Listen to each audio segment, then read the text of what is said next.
C'était le 17 juin dernier, un énième accrochage en mer de Chine entre des bateaux philippins et les gardes-côtes chinois. Un acte de piraterie pour les premiers, une intervention de routine pour les seconds face à des navires de ravitaillement qui ont ignoré les avertissements de Pékin.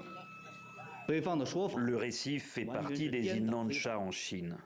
Il s'agit d'un territoire chinois. Les Philippines ont pénétré dans les eaux entourant le récif sans demander l'autorisation de la Chine. Elles ont ainsi violé le droit international et l'esprit du code de conduite pour toutes les parties en mer de Chine méridionale. Il s'agit franchement d'une provocation déraisonnable.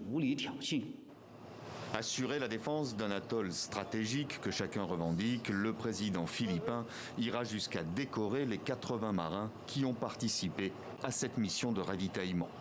Car l'enjeu va bien au-delà des Philippines et d'une petite île perdue en mer de Chine méridionale. Pékin revendique la quasi-totalité des voies navigables dans cette partie de l'océan Pacifique. De quoi inquiéter non seulement l'ensemble des pays de la région, mais aussi et surtout Washington. Les États-Unis ne peuvent être en sécurité que si l'Asie l'est aussi. Et c'est pourquoi les États-Unis ont longtemps maintenu leur présence dans cette région. Et c'est pourquoi nous continuons à faire les investissements nécessaires pour respecter nos engagements vis-à-vis de nos alliés et de nos partenaires.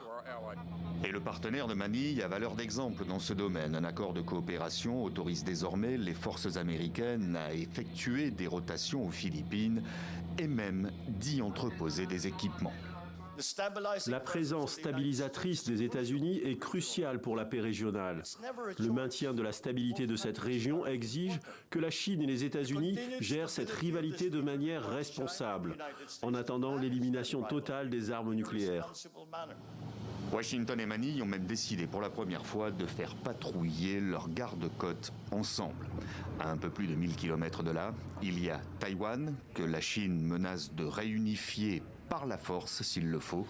En cas de guerre pour les États-Unis, les Philippines pourraient alors être le maillon faible de la défense de l'île.